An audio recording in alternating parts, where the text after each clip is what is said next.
My husband betrayed me, we're not talking and I feel like I'm frozen and overreacting over a kiss. I want to preface this that I am new to Reddit. Sorry for any mistakes. This is basically just me screaming at the void as I have no one to talk to and writing is my second nature. Never so did anything though. Lately I have discovered Reddit and have been reading other people's stories to disassociate from my own. I've been in some kind of limbo/hell for a month. Some of which is my own doing. I am nowhere near perfect. I also know this is very long. Me, F43, and my husband, M45, have been together for 16 years. Well, I call him my husband and he calls me his wife, but we are not actually married. We are engaged though. This is quite a common practice in our country, to be together for a long time, or engaged for a long time, without getting married. Maybe because the custom is that when you get engaged you buy engagement rings for both the man and the woman. Both of us wear engagement rings. It's a symbol of our relationship. Maybe not pertinent info but, moving on. We are not rich although some of our friends are very well off. But we've always done okay. I'd still say we are working class though. We can pay bills, we have food and we do things we like, but we rent our flat and we can't afford vacations without saving for years. I am content with that. It is so much more than what so many people have. Relevant to this story is that we met on New Year's Eve, our first kiss ever was at that stroke of midnight, and we got engaged on New Year's Eve, so it is also our anniversary. Doubly, you might say. And ever since that first New Year's Eve we have always been together for that night, whether at a party, at home, and on one occasion in the ER. And we have always kissed on the stroke of midnight, wishing the other a happy anniversary and a happy new year together while toasting each other with some bubbly if available. That is until this new year. To really tell you why and what happened and why I am here, sharing with a bunch of strangers, I need to give some background. My husband and I have always had, as far as I know, a good relationship. Not perfect by any means, but we share love and respect and he's never done anything to purposefully hurt me, nor I him. We have had ups and downs and our fair share of arguments over the years, but we have always agreed on the big things and shared a common set of values and standards for how we conduct our lives. We do not have any children, and we never intended to and have been happy in that choice. All of this is as far as I know, and what he's told me. My husband's BFF John, M45, and his wife Mary, F45, have been our closest friends for a long time. They got together about 10 years ago now. Before this John was chronically single. We've done a lot of things together. Trips, holidays, celebrations, activities, and many a sports event. My husband likes football, soccer for the US crowd, the best. I prefer basketball or hockey, but we all attend most matches together. I mention this as it plays a small part further on. We have shared a lot of things with our friends, and I consider them both family. Neither my husband nor I have any siblings. Now John and Mary have been going through a lot. They always wanted children but have not been able to conceive and the stress and pain has put a strain on their relationship. So much so that they are currently separated. It's been relatively amicably, but it has changed the dynamic between us for sure. I am really close with Mary, and my husband and John go back to his school days before we met. It has been hard for us seeing the people we love hurt so much, so we have tried not to take sides and just be generally supportive. My husband and I have talked about this a lot between us, but naturally I and Mary engage more with each other and my husband and John do as well. I adore them both and am heartbroken for them, but such is life. I hope they will come through this better on the other side, together or not. I think that is enough background to set a clear picture. For this New Year's Eve, hubby and I were invited to a couple of our friends to celebrate, as they were having a party. Both Mary and John were invited too, but only Mary chose to attend. Apparently, John was down with something according to hubby. They have not actively avoided each other in social settings, so I am inclined to believe this, but who knows? I could understand if they didn't want to cross paths. The evening was lovely. A large house festively decorated. Lots of good people, good conversation, good food, and a moderate intake of alcohol. No one was getting loud or drunk, which is important to note. Just cheery and happy. My husband and I are by no means attached to the hip, although we spent more time socializing together than apart during the evening. I was talking to a friend when the champagne was being poured and the glasses handed out. Someone announced that midnight was mere minutes away, and I realized I had lost track of time. Naturally I looked around for my husband but could not see him. Our friend's house is rather large and the party was spilling out of the living room onto the glass terrace and the large kitchen, so I moved around looking for him thinking that he was looking for me. Suddenly everyone started counting down from 10 and I ended up ringing in the first New Year since my husband and I met, alone. I was probably more upset in that moment than I wanted to admit. I felt childish and since I'd sort of lost track of time myself, the same was probably true for him as well. A minute or two later I heard his voice saying, "There you are behind me."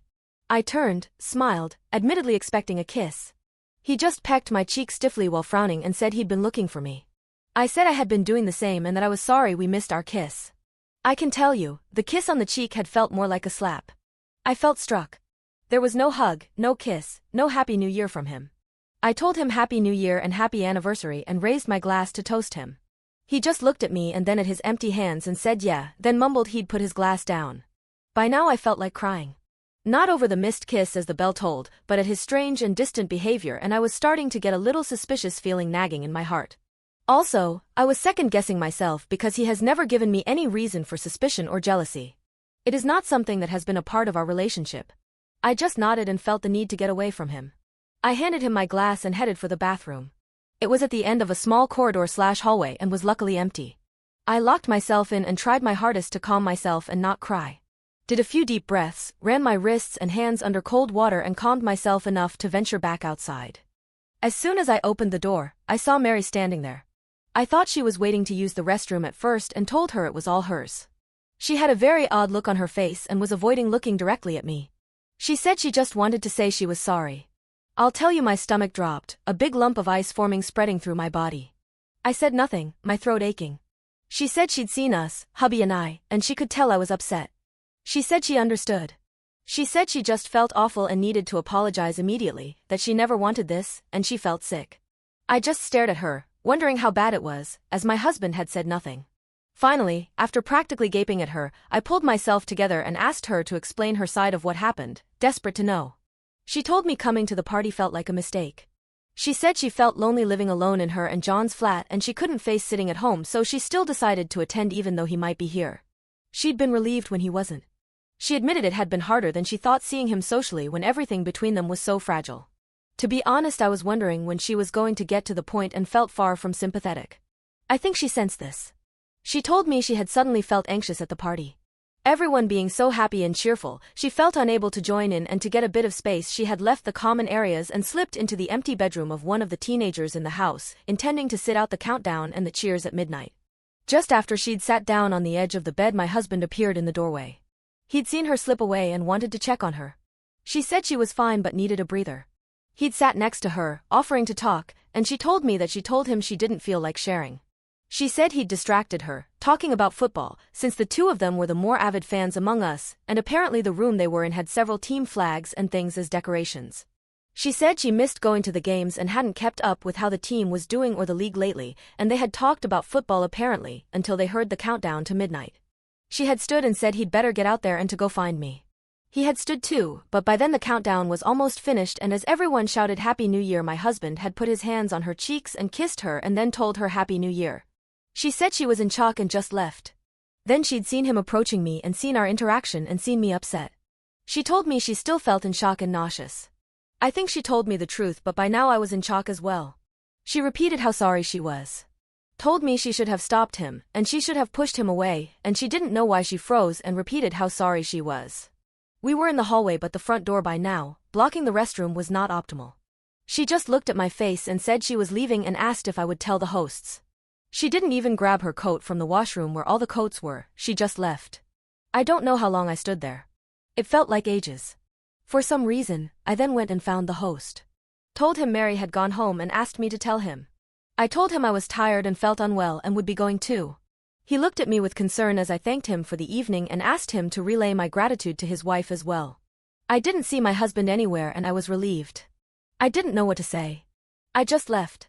Grabbed my coat and walked out of there, expecting to walk home. I actually managed to wave down a cab, on New Year's, what are the odds? And was home within 10 minutes. We did not live far. At home I felt like a robot. I fed the cats, showered, brushed my teeth. Did only the most basics. Took about 20 minutes tops before I was in bed, feeling sick to my stomach and pain in my chest. 5 minutes later I heard my husband coming home. If he'd left right after me and walked, the timing seems right. Maybe he left a little later and took a cab. I don't know. Didn't ask. I pretended to be asleep. Heard him in the kitchen talking to the cats. Feeding them again because they acted starved. I didn't care. I just felt so utterly betrayed and alone and sad. I couldn't cry, though. My eyes ached as did my throat, but nothing came. I heard him turn on the TV in the living room and I fell asleep before he came into the bedroom. He didn't check on me. Talk to me. Tell me what happened. Explain himself. Nothing. Now I want to make clear that from what Mary told me, nothing up until the kiss would have upset me. Well, missing our supposed kiss stung a bit, sure, but not if he told me why. Not if they had rejoined the party, he'd come to me, kissed me, and said he forgot the time, I'd been fine. He could have told me why later. All would have been good. I just feel utterly betrayed by the kiss and everything that took place after. He actively chose to kiss her instead of me, and I don't know why. I still don't. I guess because of that kiss, he acted weird with me instead. He didn't talk to me, and I haven't talked to him about it. He still hasn't told me anything. I am numb. He is a bit quiet and distant but trying to act as if everything is normal. But he won't attempt to touch me as usual, so even if I knew nothing about this, it is very apparent. Other than that, he does what he usually does. Tells me where he's going if he's leaving. Sits by me on the couch and watches the same shows. Talks to John every day, don't know if John knows. My husband has not confronted me, but he must know that I know, right? I know this is not healthy or mature of me. I am not acting like a reasonable adult. It's been a month of this and all I want to do is rant and scream and cry, or just get an answer why, but I am just frozen and numb, and I think I have fallen into a deep depression. We have never not talked about things. We always communicate reasonably well. I don't know what he thinks I know or don't know. I know I have a lot of trauma, from my childhood and the time before him. Especially concerning betrayal. In my country it's hard to get help to see a mental health professional. It's all very strictly regulated, and I can't afford to seek out someone at a private practice. And before this, I haven't felt the need. My husband was always my rock. We talked about everything, or so I thought. I have been working as much as possible. I've been doing overtime and started walking to and from work to get out of the flat. By commute it's 15 minutes one way whereas walking is 45 minutes. When I'm home I just sit with my phone doom scrolling. I go to bed before I'm tired. I get up far too early to avoid spending any more time in bed with him. I feel like I am overreacting. It's just a kiss. As far as I know, he didn't sleep with her. As far as I know there has been no affair. So many spouses have been through so much worse. I feel I have no right feeling like this. But then the question that keeps popping up is, why kiss her if he doesn't have feelings for her? Why kiss her, on our anniversary, at midnight, instead of me, if there is nothing there? I've been racking my brain to see if there have been any signs over the years, but I draw a blank. I trusted him and he never gave me any doubt. I have never snooped on his devices or his email even if I know his passwords. Not even now. But now it is not because of trust, it's because I am afraid of what I'll find. I haven't heard from Mary either and I have made no effort to contact her. I feel guilty about that. If what she said was true, I don't blame her for anything. I never meant to leave her alone with this, but I really can't be a crutch for her when I'm not functioning myself. My mind just keeps racing. Wondering if there is more behind her separation than I knew? Are they in love? Will we be separating too, now? I don't want that. I don't. I want him to love me. Inside I feel like a child desperately crying for her mother. Crying for him. For him to make it right. To comfort me and hug Med and tell me he loves me. Although, I have made no attempt either. I know this is wrong. I can't believe this has been my life for a whole month. I don't know how to break through this fog in this frozen state. I don't know how to move at all. I just can't face this. I don't know what to do.